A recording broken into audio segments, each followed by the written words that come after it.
Somewhere in the desert hills of what we now call Jordan, there is a grave that no archaeologist has ever found, a grave that God himself ordered to be hidden. And according to the Bible, Satan wanted that body. The death of Moses is one of the most mysterious moments in all of Scripture.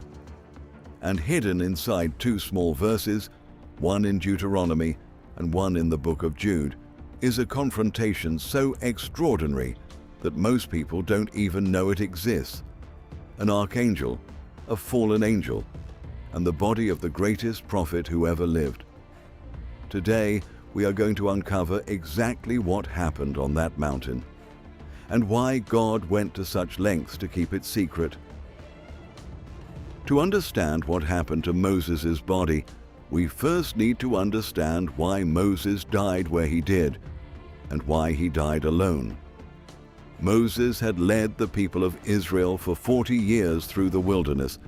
He had spoken with God face to face. He had parted the Red Sea, received the 10 Commandments, and interceded for a rebellious nation more times than anyone could count. But Moses had one fatal moment of disobedience. At the waters of Meribah, when the people complained of thirst, God told Moses to speak to the rock. Instead, Moses struck it twice in anger. It was a single act, but God's response was firm. Moses would see the promised land, but he would never set foot in it. So here we are, the final chapter of Deuteronomy. Moses climbs Mount Nebo alone. God shows him the land stretching from Gilead to the Western Sea. And then Moses dies. Deuteronomy 34, verses 5 and 6. And this is where the mystery begins.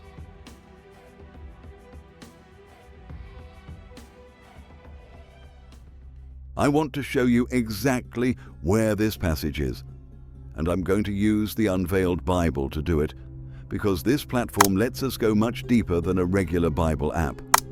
In Deuteronomy chapter 34, verse 5. So Moses, the servant of the Lord, died there in Moab as the Lord had said. That's straightforward enough, but now watch what happens in verse 6. He buried him. Who is he? God. The Lord himself buried Moses. And then, to this day, no one knows where his grave is. No one, not Joshua, not the elders of Israel. No one was told. No one was present. God hid the burial site. Now let's go to the book of Jude, one of the shortest books in the New Testament, just one chapter. And buried inside verse 9 is one of the most extraordinary statements in the entire Bible. Yet Michael the archangel, when contending with the devil he disputed about the body of Moses, durst not bring against him a railing accusation, but said, "The Lord rebuke thee." Did you catch that? The archangel Michael disputing with the devil about the body of Moses. This is not a metaphor. This is not symbolic language. Jude is describing a real, literal confrontation between an archangel and Satan over a dead body, over Moses' body. So what is actually happening here? Why would Satan want Moses' body? Bible scholars and early church fathers have proposed several answers, and when you put them together, the picture becomes breathtaking. Theory 1.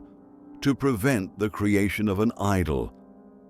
Throughout Israel's history, there is a repeated and tragic pattern. God's people often turned physical objects into objects of reverence. Sacred symbols, relics, places, and even miraculous instruments were repeatedly transformed into idols. Renowned biblical scholars frequently point to this tendency as one of the central spiritual struggles of ancient Israel. Moses was not merely a prophet, he was the liberator of Israel, the man who confronted Pharaoh, received the law on Mount Sinai and spoke with God face to face, as described in Deuteronomy. No other human figure in Jewish history carried that level of authority and reverence. Because of this, many theologians believe that God intentionally concealed the location of Moses' tomb to protect Israel from turning it into a place of worship. This theory is deeply connected to patterns already established in Scripture itself. In 2 Kings 18:4, for example, King Hezekiah destroyed the bronze serpent that Moses had made centuries earlier because the Israelites had begun burning incense to it. What had once been a legitimate instrument used by God eventually became an idol.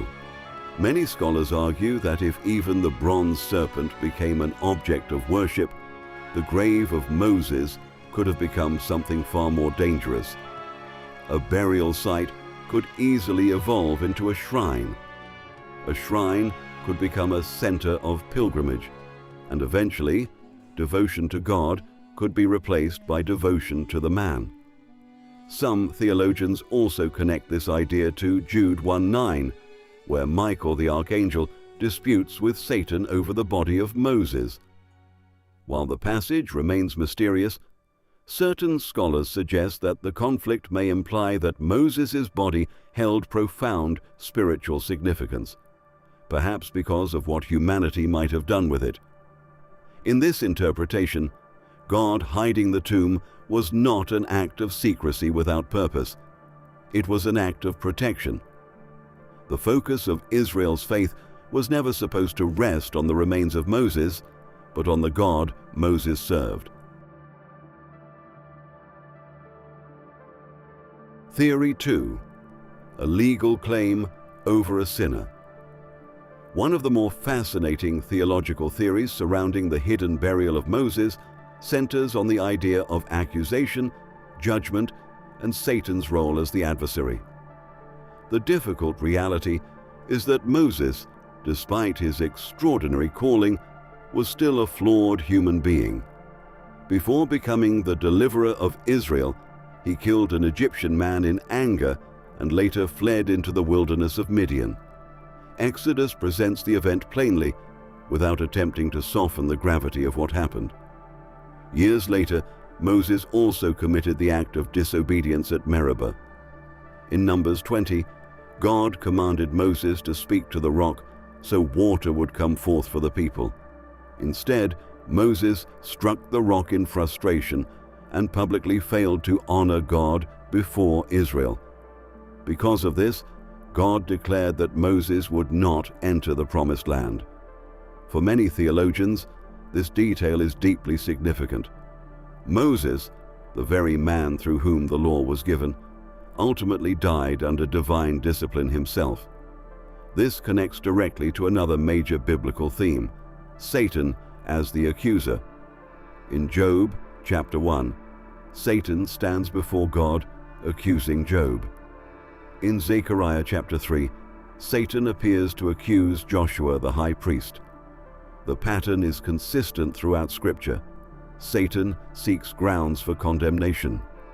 Some respected biblical scholars and commentators believe this may help explain the mysterious passage found in Jude 1:9, where Michael the archangel disputes with Satan over the body of Moses. The text itself does not fully explain the nature of the argument, which has led theologians for centuries to wrestle with its meaning. One interpretation suggests that Satan believed he possessed a legitimate legal claim over Moses because of sin. Under the very law Moses had received from God, the penalty for sin was death and judgment. In this view, Satan may have attempted to accuse Moses on the basis of guilt, failure, and disobedience. What makes this theory so compelling is the irony behind it. The man who delivered the law could not ultimately be justified by the law itself. Many Christian theologians see this as part of a much larger biblical message, that even the greatest figures of the Old Testament were dependent not on their own righteousness, but on the mercy and grace of God. grace. And here is where it gets even more remarkable. Many scholars believe that Moses and Elijah appearing on the Mount of Transfiguration in glorified form, talking with Jesus, could only have happened if their bodies had been preserved or resurrected in some way. Elijah was taken to heaven without dying. But Moses had died. So how was Moses there, in bodily form, speaking with Christ?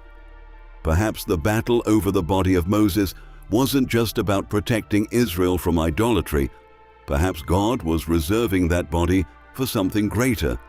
For a moment on a mountaintop in Galilee, thousands of years later, where the law and the prophets would stand together and bear witness to the Son of God. Moses made one mistake, after 40 years of faithfulness, and it cost him the promised land. Maybe you know what that feels like. A decision you made in a moment of anger, fear, or exhaustion, and the door closed. And you've been living with that ever since. What this passage shows us is not that consequences disappear. They don't. But it shows us something more important. God never left. Moses died alone on that mountain, and God was the one who buried him. No procession, no monument, just God, present at the moment no human witnessed. That is the quiet truth behind this story.